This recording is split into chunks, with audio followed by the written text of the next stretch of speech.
Саламатсыздарбы, коллегалар.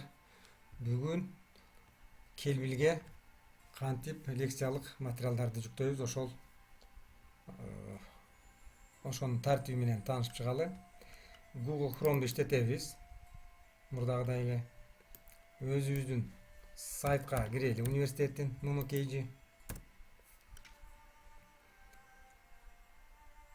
Андан кийин ушул жерден биз АВН'дин тышкы порталына, окуу порталына киребиз. Бул жерден эки жолу бар. Биринчиси бул портал АВН деген кнопканы бассак болот.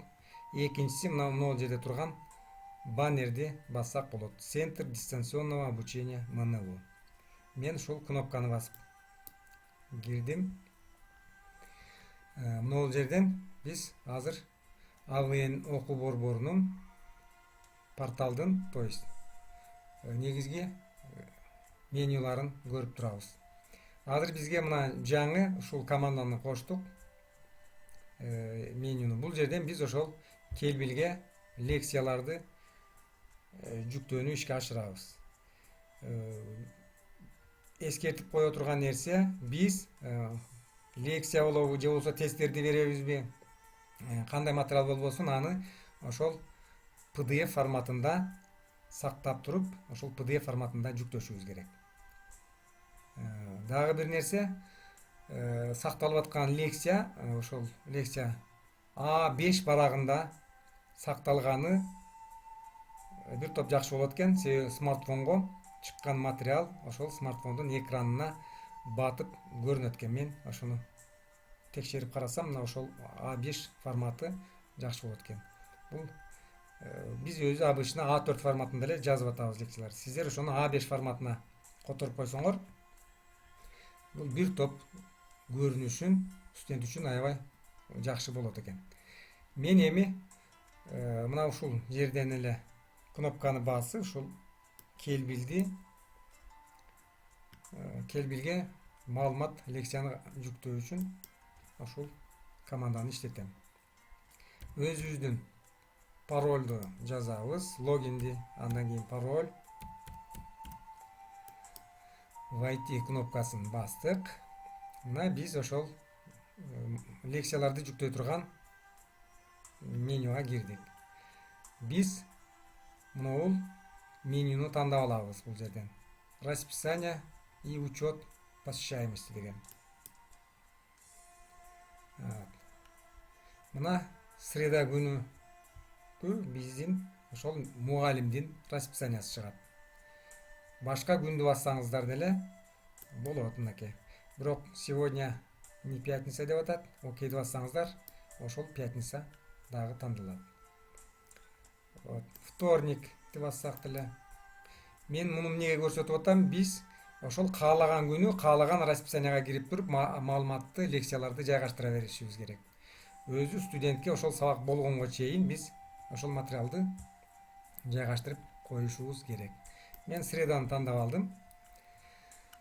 Мына бул жерден карасаңыздар, сабактын аты турат, группасы, кандай, сабактын түрү жана загрузить деген кнопка турат. Ушул кнопканы басабыз.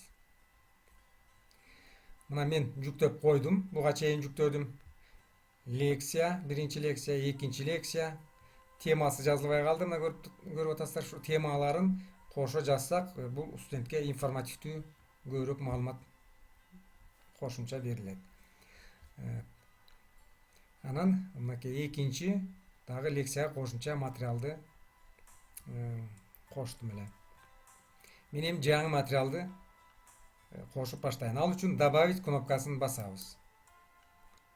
Көрсөңүздөр, биз кандай түрдөгү документтерди ушул жүктөйбүз, ошону сурап атат. Ал үчүн стрелканы басып туруп, азыр ушул материалдар негизинен PDF форматында болот. Ссылка бул, ссылка YouTube'тагы баягы өзүбүз эгерде видео көрсөтмө, видео сабактарды даярдаган болсок, ошого ссылка берип койсок болот. Аны дагы азыр көрсөтөм. Мен биринчи ушул лекцияны коюуну көрсөтүп берейин.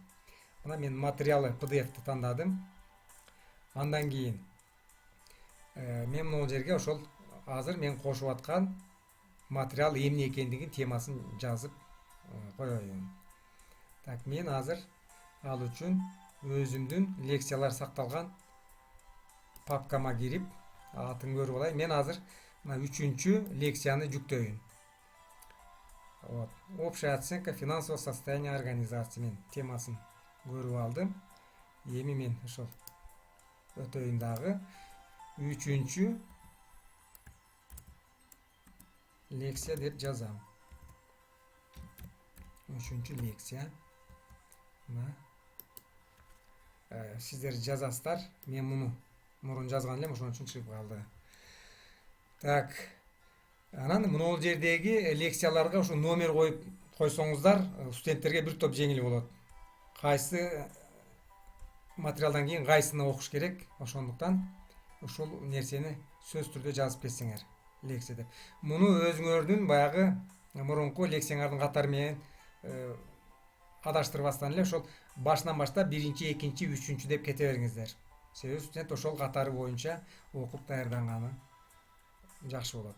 Андан кийин мен лекциянын атын жаздым, материалдын атын, бирок ал файлды тандай элек. Мына жерде турат ал жазуу, файл не выбран. Мен файлды тандайын. Файлды өзүңүздөрдүн ошол компьютерден эле тандайсыздар. Компьютерде кайсыл папкада ошол сиздердин лекцияңар сакталса, ошол жерде мен алабыз. Мен мисалы үчүн рабочий столдо турат.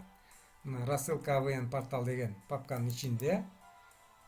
Мына жерде ошол бухгалтерлер үчүн, 3-чү курстар үчүн лекцияларды ушул жерге даярдап сактап атам. Тандап ачам. Мына 3-чү лекцияны мына жерге көрүндү лекция. Мен открыть командасын бассам, ошол жүктөлөт. Дагы карап коюңуздар. Мына бул документ PDF документ экен. Ошол Acrobat деген программада түзүлгөн документ. Открыть. Мына документибиз ошол чыкты, файлдын аты. Эми сохранить деп басабыз. Мына уже жүктөп атат. Биздин серверге ошол лекция жүктөлдү. Мына 3-чү лекция пайда болуп калды. Ушундай жол менен биз дагы деле экинчи нерсени кошуп койсок болот. Так. Мен азыр кошумча 2-чи лекцияга дагы бир кошумча материал жүктөгүм келип атат, ошону дагы жүктөйүн. Биз материалы деп тандайбыз, эгерде лекция жана башка тексттик материалды жүктөгүбүз келсе. Мен могул жерге жазып коеюн. 2-чи лекцияга кошумча материалдар деп коеюн. И мен бухгалтердик отчеттордун формаларын тиркеп койгум келип атат.